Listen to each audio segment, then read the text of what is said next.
¿Me extrañaron?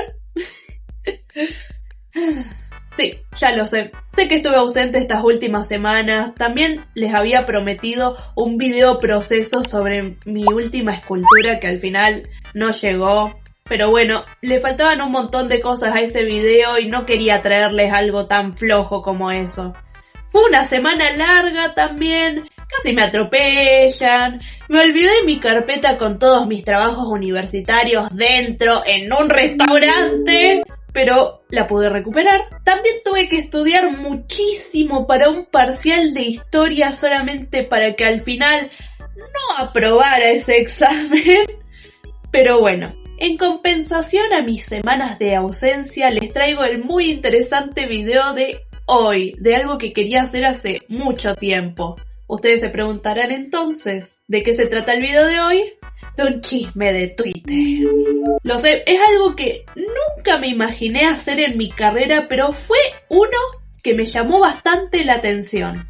Lo voy a estar dejando por acá al lado o en consecuencia acá enfrente de mi cara. Quiero que lo lean con atención. Pero en resumen, lo que el tweet está haciendo es comparar los estilos de los dos artistas independientes más grandes de la última década, que serían Scott Cawthon y Bitsy Pop, para ver qué es lo que opina la gente de cuál de los dos es mejor en cuanto a cómo lo lleva a cabo. Y yo cuando leí este tweet recordé que le había comentado a mi amiga hace ya mucho tiempo la idea de hacer un video analizando el estilo de Bitsy Pop. Pero ya que trajeron a Scott Cawthon a la conversación, no me podía resistir en también analizar su estilo. Es algo que como artista yo no me puedo quedar callada y tengo que agregar mi granito de arena a la conversación. Así que, ¿qué les parece si vamos comenzando?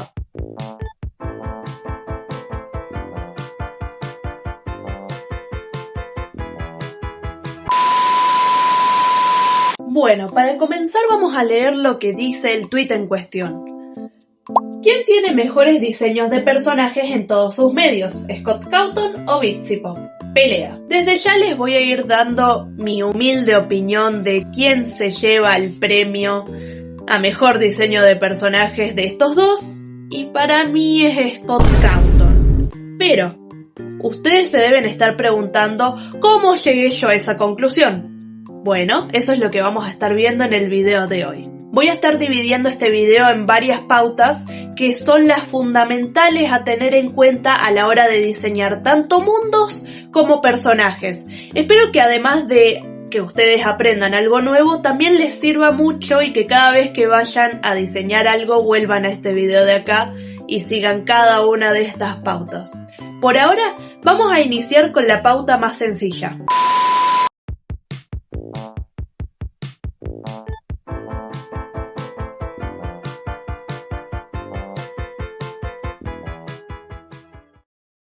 El lenguaje de las formas es una técnica que utiliza las formas y figuras geométricas principales para evocar ciertas emociones y sentimientos en el espectador consumidor en todos los aspectos del diseño. Cada forma nos puede transmitir algo en particular y si los mezclamos entre sí, los significados pueden ser incluso mucho más amplios.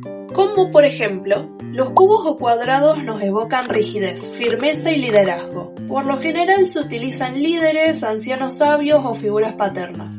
¿Pueden pensarlo como una computadora antigua de esas de caja de oficina? Tengan esa imagen en mente a la hora de pensar en esta forma, ¿de acuerdo? Los triángulos pueden significar peligro, dinamismo o malicia. Es muy común en villanos, pero también en personajes rudos o pícaros. Incluso la dirección en la que va puede significar algo completamente diferente. Un triángulo invertido significa inestabilidad, porque parece que se va a caer, muy distinto a uno normal. Se puede ver mucho en torsos de personajes para exaltar su físico, por ejemplo. Piénsenlo como una pirámide egipcia. Los círculos, en cambio, la figura más fácil, transmite suavidad, amabilidad y ternura. Se usa mucho para protagonistas heroicos. Podemos pensarlo como una nube.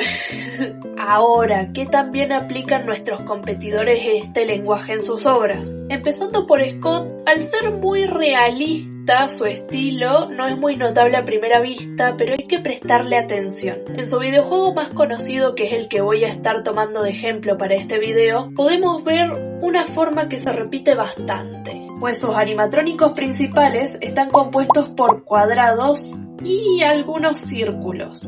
Esto nos evoca una dualidad entre lo que es amigable a los ojos de un niño en la luz del día y lo que es tenebroso a los ojos del protagonista en las noches que tiene que pasar en el videojuego.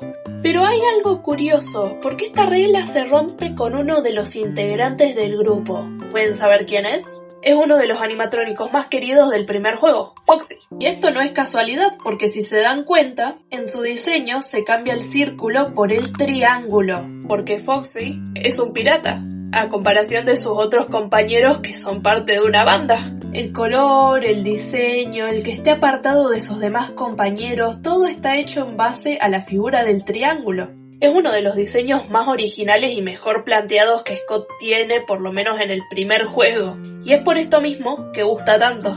Y no quiere decir que los demás sean malos, pero es más de lo mismo. Y como que Foxy llega a romper con eso y es refrescante y a la gente le gusta. Es por una razón. Esto mismo pasa con los animatrónicos del cuarto juego, donde el círculo se vuelve a cambiar por el triángulo, pero esta vez en todos los diseños y todos adquieren como un aspecto más afilado, porque ahora los animatrónicos ya no están en una pizzería para hacer entretenimiento, sino que ahora son literalmente pesadillas de un niño. Pero bueno, se entendió. Scott lo aplicó bastante bien, por lo visto. No hay mucha variedad en las formas, pero de que está bien aplicado, está bien aplicado. Ahora, ¿Bitsy hace esto bien? Pues no. El problema más visible a la hora de analizar el diseño de Bitsy Pop es que abusa mucho de los triángulos y las formas afiladas. Y no me malentiendan, no está mal usado en todos sus personajes. Por ejemplo, en su grupo protagónico, en la que son todos demonios, ponele que está bien que los use. El problema es que los demonios son triángulos, los humanos son triángulos y los ángeles también son triángulos. Y a ver, una que otra excepción por ahí hay, pero el 90% de la serie nos la vamos a pasar viendo triángulos y eso causa un cansancio mental y visual increíble. El significado psicológico de las formas literalmente se va al tacho. ¿Cómo podríamos arreglar esto? Yo propongo que los demonios sean triángulos, los ángeles sean círculos y los seres humanos una combinación de las tres figuras. Eso es lo que yo haría, pero aún así todavía se sigue... Está muy segregado. Y si nuestro grupo protagónico son los demonios, nos la vamos a seguir pasando viendo triángulos. Cosa que queremos mejorar claramente. Entonces, en lugar de segregar las figuras en demonios triángulos, ángeles círculos o al revés, yo lo que haría sería ver la personalidad de cada uno de sus personajes y ahí ver qué forma lo compondría. ¿Cómo lo haría yo, por ejemplo? Bueno, la protagonista, Charlie, sabemos que es un demonio, es hija de Satanás, pero es una persona de buen corazón que quiere lo mejor para su gente. Es una persona optimista y muy alegre. Así que yo combinaría el triángulo con el círculo. Para su novia, mano derecha, Baggy, yo le pondría algunos círculos, ya que es un ángel, pero también utilizaría mucho el cuadrado, ya que su papel en la historia es ser la brújula moral de nuestra protagonista. Y a Alastor, el cual no tiene sus intenciones muy claras en la serie, pero es el que peores intenciones tiene, yo lo dejaría solo con triángulos. ¿Ven? Ahí se entiende un poco mejor cómo se podría llevar a cabo esto y por qué los ves así con tantos triángulos y no funciona. En cambio, si seguimos lo que yo estoy diciendo acá, se entiende un poco mejor al personaje, incluso si no lo conoces para nada. Ahora, ambos tienen un problema que me acabo de dar cuenta recién. Bitsy Pop, por un lado, todos sus personajes tienen el mismo tipo de cuerpo, ya saben, twins, en traje y muy flacuchos, con colmillos. Incluso las mujeres pecan de esto. Y sí, hay excepciones, pero son de personajes que no nos importan. Y Scott abusa mucho de los recolores.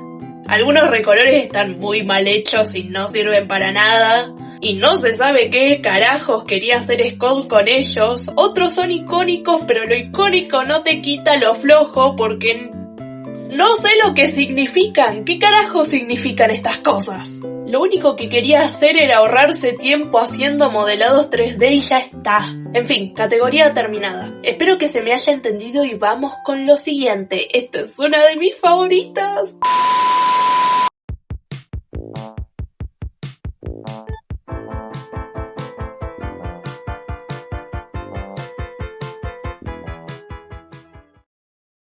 Los colores cumplen una función similar a la del punto anterior, nos evocan ciertos sentimientos y emociones cuando los vemos. Cada uno tiene su significado exacto, pero no es necesario conocerlo para que ya nos provoque algo o instintivamente nos logremos dar cuenta. Como con las películas de nuestra infancia, que ya viendo el color de la ropa o del pelo de algún personaje podíamos decir si era bueno o malo.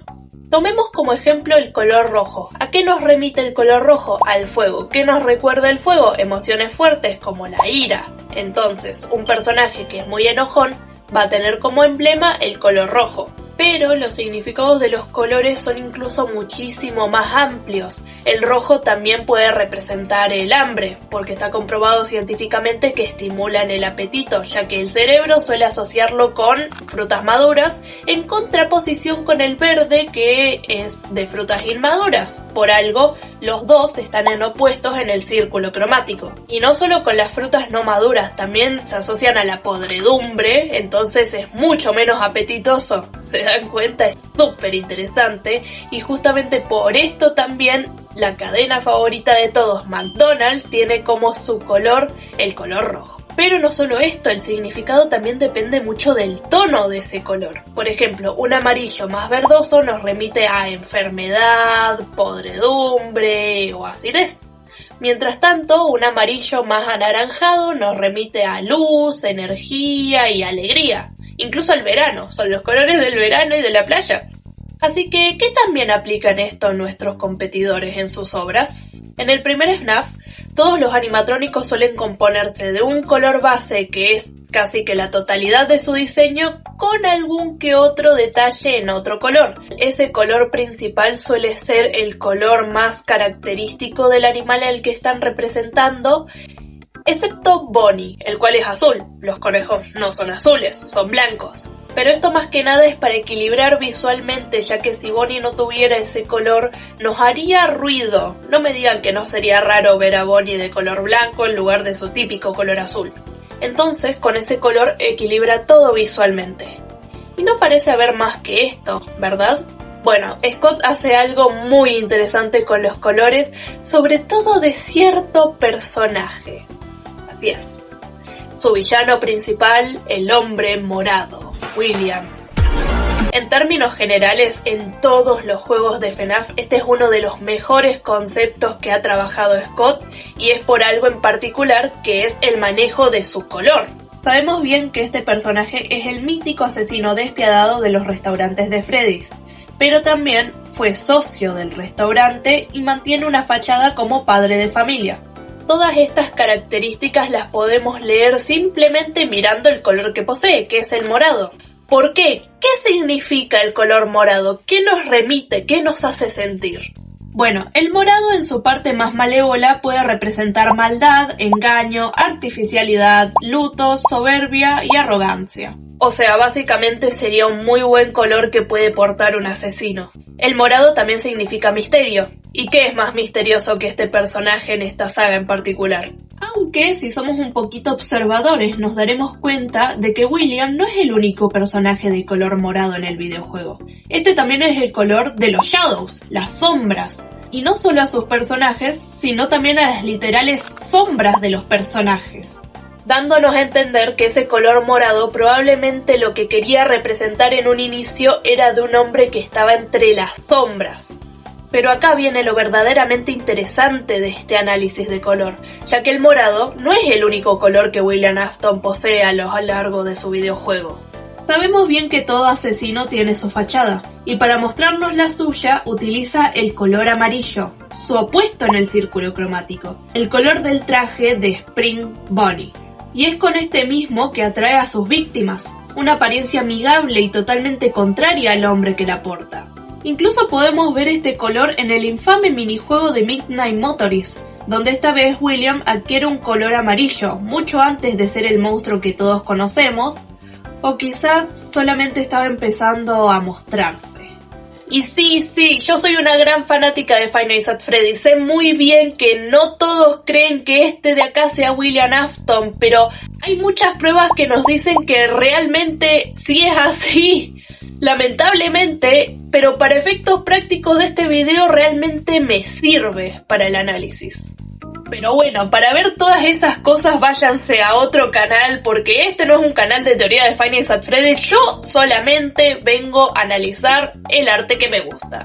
Todo este trabajo psicológico de sus colores llega a la culminación del personaje al momento de su muerte y resurrección.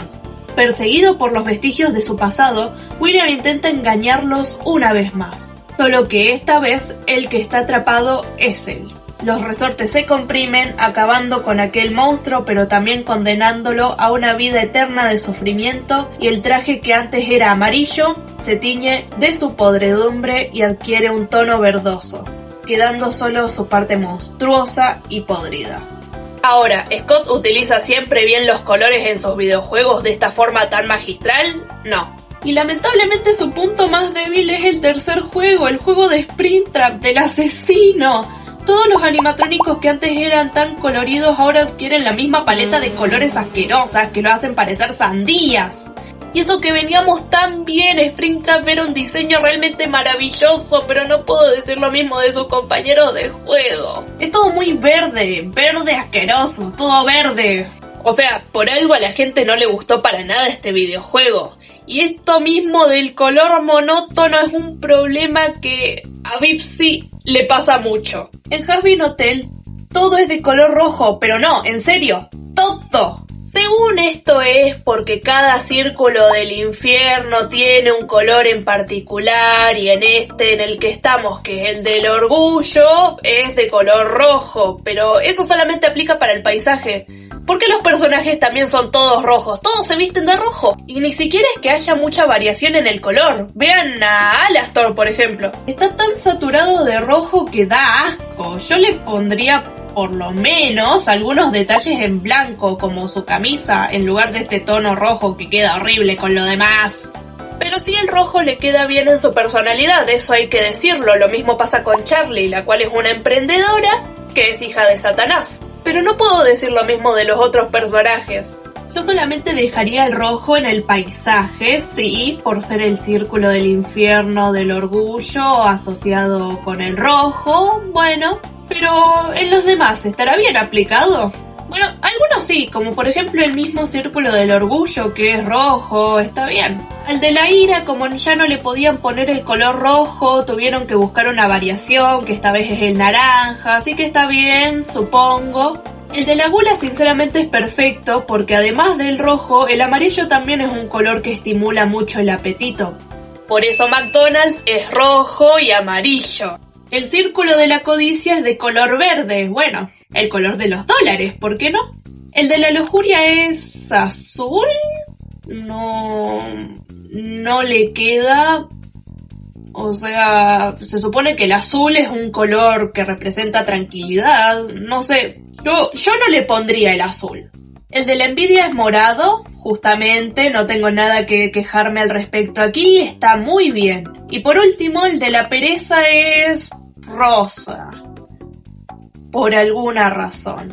Yo acá cambiaría el azul por el rosa, entonces pereza es más tranquilo y la lujuria es rosa, que es variación del rojo, que es pasión, entonces está bastante bien. Por otro lado, y quitando eso, me gusta mucho el contraste de paletas de colores que hacen entre los demonios y los ángeles.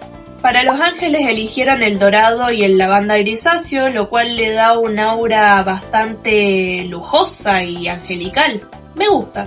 Y para los demonios eligieron el rojo, negro y amarillo, lo cual está bastante bien. El problema es que sigue siendo muy monótono porque casi todos los personajes tienen la misma paleta de colores y no tiene sentido. Los colores entonces empiezan a perder todo su significado. ¿Qué es lo que yo haría? Yo dejaría el paisaje con esos colores característicos y a cada personaje le agregaría un color diferente dependiendo de su personalidad.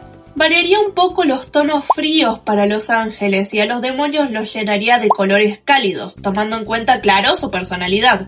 Por ejemplo, a Emily yo le pondría el dorado como su color principal, al ser un ángel optimista que quiere lo mejor para todos. Pero además le agregaría algunos detalles en ese lavanda, pero no lo haría tan gris, yo lo haría un poquito más azul, celeste, lo suavizaría un poco. Por el otro lado, si tengo que tomar a uno de nuestros protagonistas, tomemos de ejemplo a Serpentius. Yo le cambiaría sus colores por unos tonos verdes y amarillos al ser un personaje codicioso. Al mismo tiempo es una serpiente.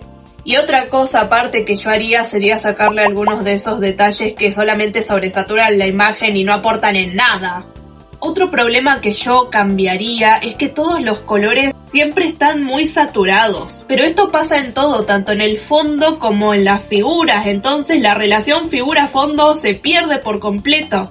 Podrían desaturar los fondos, eso también hace que tenga una atmósfera visual más realista y quedaría mejor. De todas formas me agrada que en su otra serie, Hello a Vos, los colores sean un poquitito más variados. Vamos explorando los diferentes círculos, los personajes tienen otros colores además del rojo como emblema principal, pero siguen cometiendo el error de tenerlos muy saturados.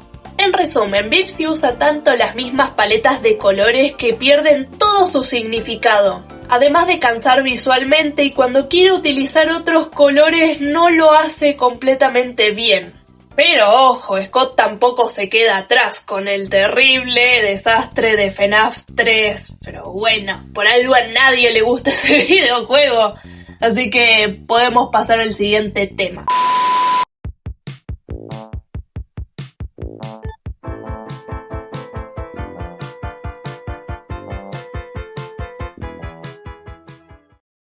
Ay, la parte más compleja del diseño de personajes. A ver, para que se me entienda, los conceptos serían como las características esenciales de la personalidad de un personaje y lo que uno quiere dar a contar con este. A ver, un ejemplo muy simple y para que se me entienda podrían ser los diseños de Digital Circus. Y es que esta serie hace algo muy bueno con los diseños de sus personajes, están muy bien conceptualizados. Son un poco simples, sí, o sea, se construyen de un solo concepto o dos y no hay más, pero lo importante es que están bien contados y nos transmiten mucho. Por ejemplo, podría analizar a Ragatha. Su concepto es el de ser una muñeca de trapo que siempre está siendo pisoteada y maltratada, pero que aún así trata de mantenerse firme y optimista. Incluso si no conocemos su historia, esto ya de por sí nos cuenta mucho. Las muñecas por lo general vendrían a representar objetos que son fácilmente manipulables. Están ahí para verse bonitas y carecen de toda voluntad al no ser un ser vivo como tal. Además son un objeto muy común en las casas al ser el acompañante de la niña en sus primeros años de vida.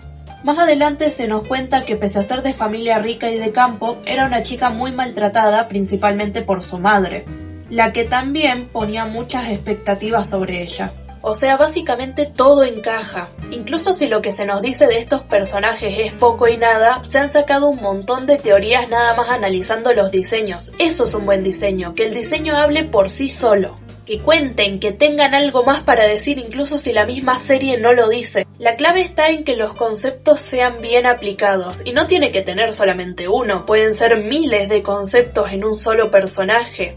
Ahora, ¿nuestros competidores hacen esto bien con sus personajes? Lamentablemente Bibsy falla mucho en este punto y realmente es algo que me duele porque sus ideas no son realmente malas, es que están mal ejecutadas porque no puede sacarse de la cabeza los proyectos que hizo cuando tenía 15 años. Creo que una de las más confusas es su representación del infierno. Es que hay tantas cosas interesantes que se podrían haber hecho en un infierno. Tenemos, por ejemplo, el infierno de Dante, del que la misma serie toma como inspiración. Pero no llega ni a ser la mitad de interesante. Incluso Chainsaw Man logra hacer una representación del infierno mucho más original. Un paisaje onírico que recuerda un poco a los backrooms, una pradera infinita con millones de puertas como cielo y un silencio fulminante absoluto. A primera vista parece un lugar tranquilo, pero la realidad es que es un campo minado donde poner un pie en ese lugar significa directamente la muerte.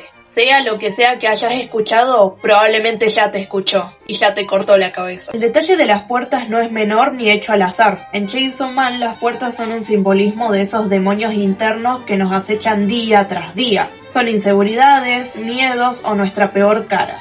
Incluso que estas sean parte del paisaje, y más específicamente del cielo, refuerzan mucho este mensaje en la obra. Y me chirria bastante que sabiendo todo esto, el infierno de Bipsy solamente sea una ciudad grande y ostentosa estilo Las Vegas, y que lo único que lo diferencia del mundo real sea que tiene cielo de colores y está llena de criminales. Básicamente un paisaje normal en mi país. La serie nos quiere hacer creer todo el tiempo que los pecadores la pasan horrible en ese infierno, y es algo que yo en la serie nunca lo veo. De hecho, todo el mundo hace lo que quiere y a nadie le importa.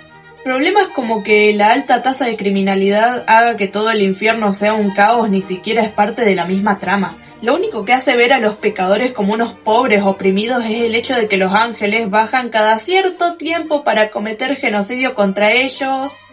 Pero al todo caso está bien, está perfecto, si son todos criminales que han hecho cosas peores en vida. Las únicas víctimas, al todo caso, son los nacidos en el infierno, y ni tanto. Si Bipsy busca ser verosímil con su historia, tendría que saber que ninguna de estas personas merece ser salvada realmente. No sé ni por qué la serie se trata de redimir a estas personas. O sea, ¿qué nos estás tratando de decir? Pero Dios, es que hasta tienen un barrio caníbal. Un barrio caníbal de que ni la misma princesa del infierno tiene registro. Y todo el tiempo parecen olvidarse de que Valentín es un literal violador, y no de un random, del mejor amigo de la protagonista. En fin, el mundo está muy mal conceptualizado. Esto no es un infierno, es solamente una ciudad normal llena de mucha gente deleznable que no fueron, no son, ni serán jamás unas pobres víctimas. Pero es que ni siquiera el cielo se salva, está lleno de gente horrible, o sea, ¿cuáles son las pautas para ir a un lugar o al otro? Es que no me queda claro. O sea, hasta Dame está en el cielo.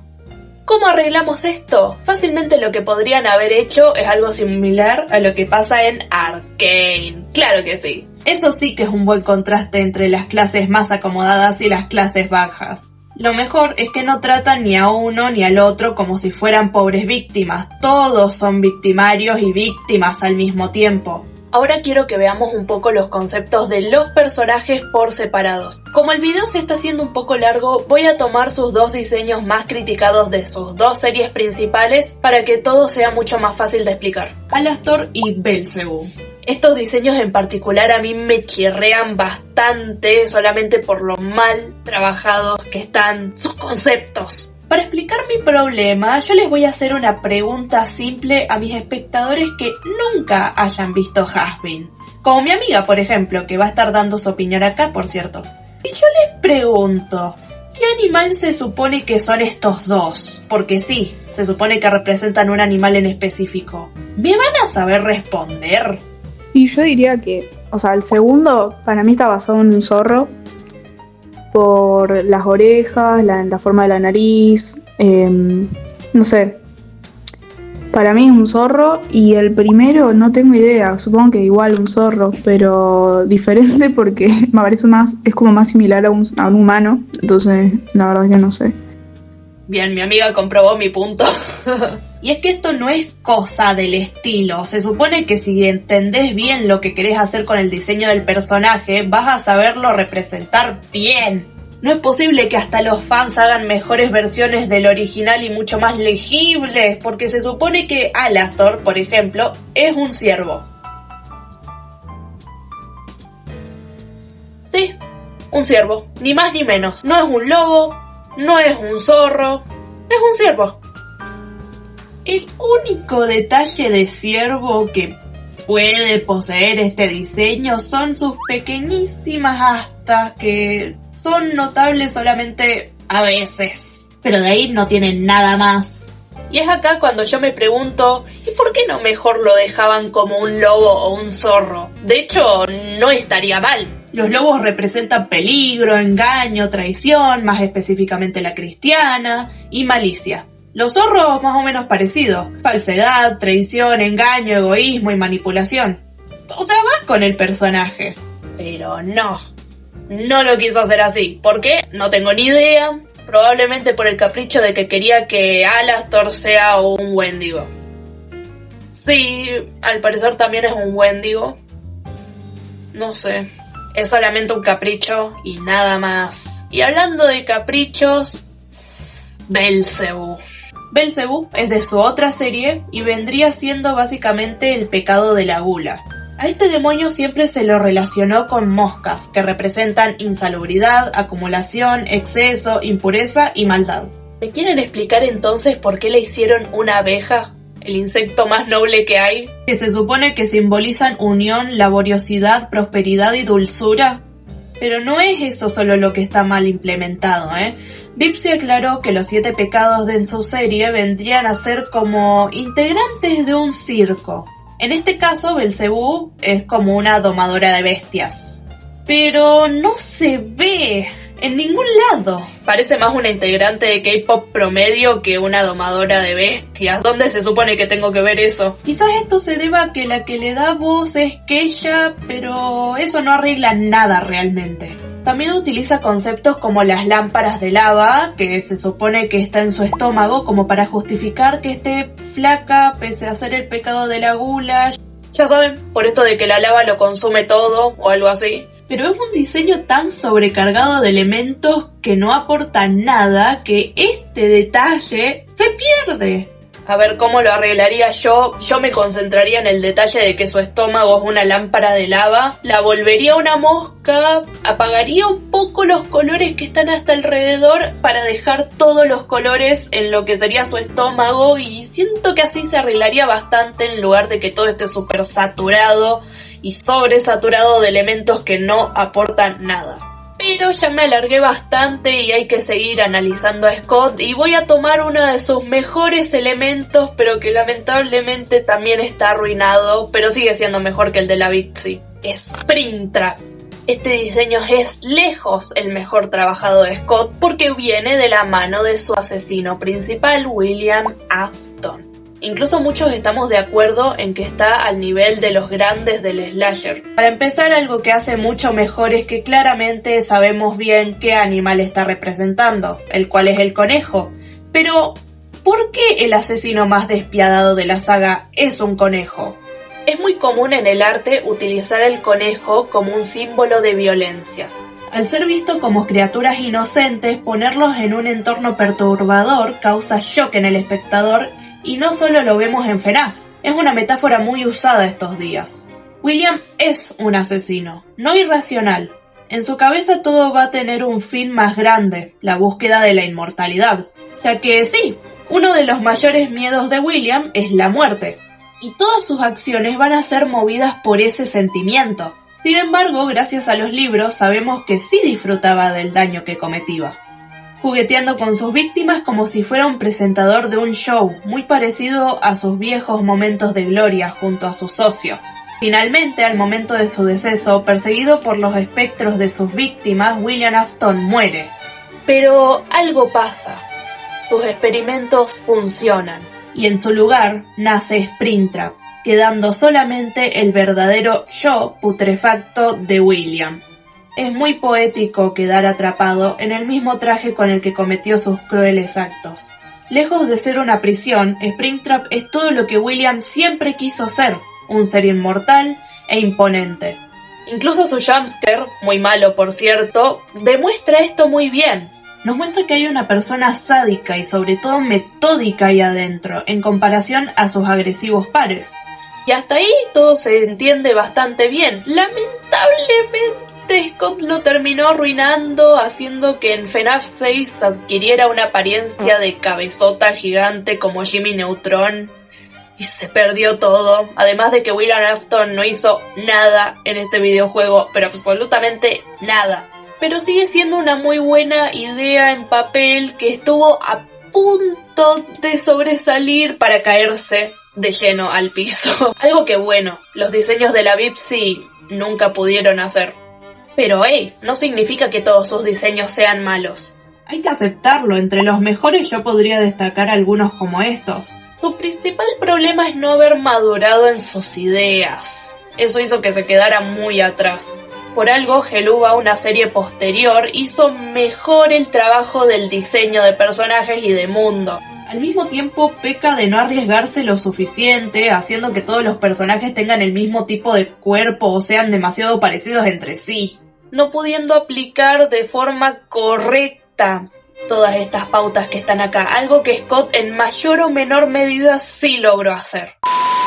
Y ya, eso sería todo por el video de hoy. Así que prefiero que tú sea el que tenga la conclusión final de este video. ¿Qué opinas de la información mostrada? ¿Me equivoqué en alguna parte? ¿Me faltó agregar algo? Creo que podría ser hasta una segunda parte. ¿Qué opinan? ¿Qué opinas del estilo de estos dos grandes artistas? Toda opinión es bienvenida, los leo. Espero que hayas aprendido algo nuevo y si me tuviste de fondo mientras dibujabas, espero haber sido una buena compañía. Nos vemos y que anden bien.